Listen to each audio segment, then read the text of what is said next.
Welcome to Plus Talk on Plus Life, where we are all about turning positive into a plus. And today we're going to talk sex. And let's talk about sex in a positive way. No shame, no stigma here. My guest is in the UK. His name is Jason Domino. He started pornforprep.com. We'll get into that in a minute.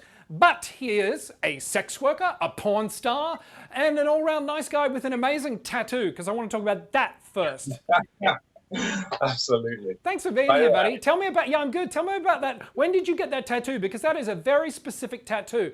PrEP, U equals U. I'm guessing decriminalization and HPV note there. Let me get up close. Oh, there it is. So yeah, absolutely. Well, I got that tattoo on, it was World Pride. So it was 2 Prides ago now, in New York, where they were celebrating 50 years since the Stonewall riots. Mm-hmm. And it felt like it was a time where I should align like what I do as far as the things that I stand for on my body, as well as the way I act, because so often I'm like partially naked or naked, and I want people to be able to know what I'm about, even if they're buying the content. As far as if they're buying like me in porn, then they're able to know what I'm sort of about. I love that, and we were there at World Pride too. So let's dive straight into it. I've said so often on this program and others that combating HIV stigma is a big thing, but we really need to get over this stupid hang-up we have about sex, right? Fair statement? Absolutely, absolutely. I mean, and it seems even in the HIV sector, it's a massive barrier still. I mean, if we're talking about things like raising funds, then there's always like, how do we do this and stay like acceptable? And sometimes that's a barrier, but actually having the difficult conversations that need to happen. Let's talk about sex work decriminalization, because that's actually a component that we know has a radical reduction of new cases of HIV. And so it's an important conversation if we're actually going to get there to the place where we're ending new cases of HIV. Let's talk about the decriminalization of drugs. Let's talk about these hard conversations and not let things like, oh, this is sex, we can't talk about this, get in the way. It certainly didn't at the beginning of the campaigning and the fighting. So let's not let it get in the way now. Yeah, it's interesting to me. I mean, I'm always like, everybody has sex in one form or another, whether it's with someone, by themselves, and we're all here because ultimately 2 people have sex. Why is it that we can't talk about it? I mean, you don't need to go into nitty-gritty, I guess, but why are we so uptight about the one thing that we all actually really enjoy? There's so much stigma that's been built in there, and I think so often people don't even realize how many layers of sexism and sort of particular focus on, is sex something just within marriages? Is sex something connected to religion? Is sex something for children? It's like there's so many layers there, as far as having conversations there. Sometimes for people feel like there's going to be like a Pandora's box of political topics, and it's like, this is what we need to unpack, and it's why we need to unpack it, because the more you ignore it, the more people are harmed in the process of ignoring it. Yeah. Like, no, England has a massive issue. Sorry, I didn't mean to cut you off. I think there's certainly here in the United States, I find that there's a big assumption that if you are a sex worker, if you do porn, you must have had some horrible thing happen to you in your childhood. You must be a damaged person. When in your life, when did you go, I know this is what I want to do, I enjoy it, I embrace it, I'm not ashamed of it? What was that moment for you? Wow. Well, I'd say I don't have any clear like moment where something really damaged me. However, later on, I did go through conversion therapy as far as the church trying to change my sexuality. And part of that conversion therapy was looking at porn and trying to see if I could break my association, my attraction with it. And it was through that process that I realized that actually, like, this was definitely a very dark path that I shouldn't be going down. And I started to explore feelings. And actually, porn for me was about exploring my own feeling. I come from quite a privileged position that actually me stepping into porn was about like finding love for my sexuality. It was about celebrating it and knowing that it was of worth enough that people wanted to have it, so much that they would pay for it. Like, that's my sort of connection with some of that. And actually, a lot of the clients that I meet, because sex work, it's not just, my sex work isn't just like far contact, it's also close contact sex work. A lot of my clients are people who have been suffering from like going through things like religious persecution, or perhaps like being in a culture which it makes it really difficult for them to explore their sexuality. And part of my work is actually helping them have a shame-free environment where they can explore that. Yeah, and you use your platform as well, obviously, to raise awareness about U equals U. It's tattooed on you there, fighting stigma, just to name a few. Tell me about Porn for PrEP.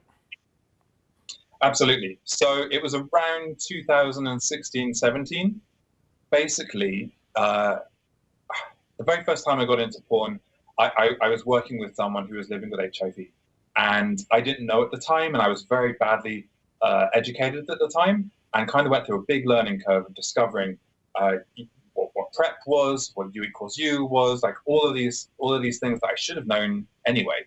And I realized that people needed to be having these conversations, and at least at the time, they weren't having them in school, they weren't having them in the public, but I could maybe make them happen within the porn scene, within like the porn like market.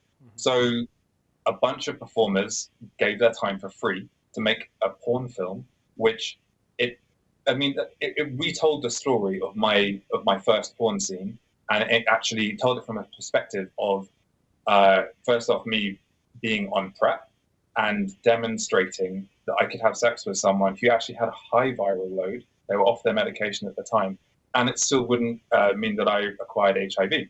Like the PrEP worked.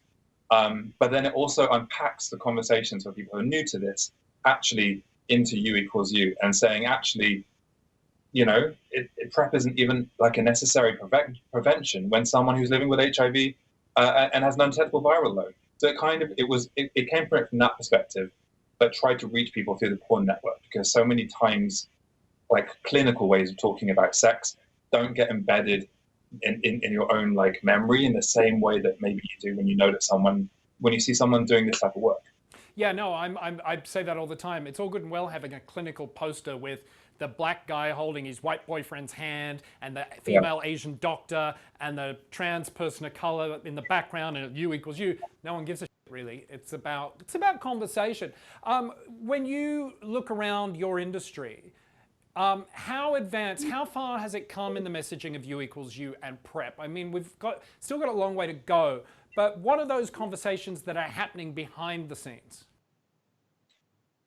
It's an interesting one, because straight after we did Porn for PrEP, I was invited to the UN to speak about it. And within sectors of like HIV sector, at the high level, as far as like international scale, there was interest and there was notice. However, at the more national level, at the more local councils sort of space, there was still a lot of resistance to actually have certain conversations, and particularly conversations where it intersected with things like sex work or porn. And even within the porn space now, there's a difficult conversation where we're helping different parts of the sector realize that actually you can be a porn performer who's living with HIV and undetectable, and actually that's I don't want to put religious words in, but that's a blessing for the whole industry. Like that is a massive improvement to have as an industry. Like, and those conversations are starting to happen now. There's ways of looking into how PCR testing can enable sort of people to test and them either be undetectable or them be negative.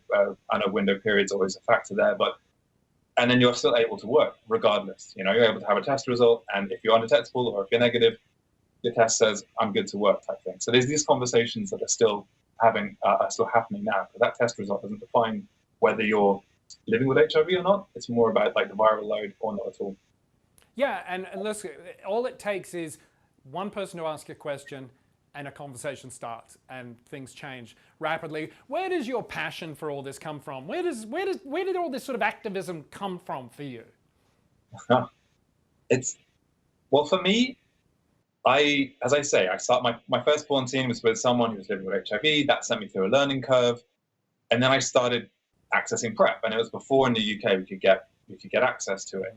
And then slowly, a number of my friends actually contracted HIV, and I realized that had I been more outspoken about the fact that I was accessing PrEP and that people should they had the right to know about it. If I had been speaking more about it, then there might have been a situation which I'd prevented and taken care of my friends. And actually, not just my friends, everyone deserved that opportunity. So I got more and more outspoken about this. And then at one point, it felt like potentially the HIV community got a lot from the sex workers that were being helpful, but kind of minimized the conversations about sex work because it kind of made things a bit of a muddle talking about the multiple things. And that's when I realized I had to challenge much more. And I had to be a lot more outspoken about sex work specific stuff and say, actually, you can't pigeonhole this, you can't compartmentalize it and hope that that's going to be something beneficial rather than limiting how you're reaching people. All of these words about the hard to reach or the underserved, that's what happens when you do that. Yeah, well, listen, Jason, thank you so much for your time. Thank you for being outspoken and all the great work you do. Jason Domino, thank you so much.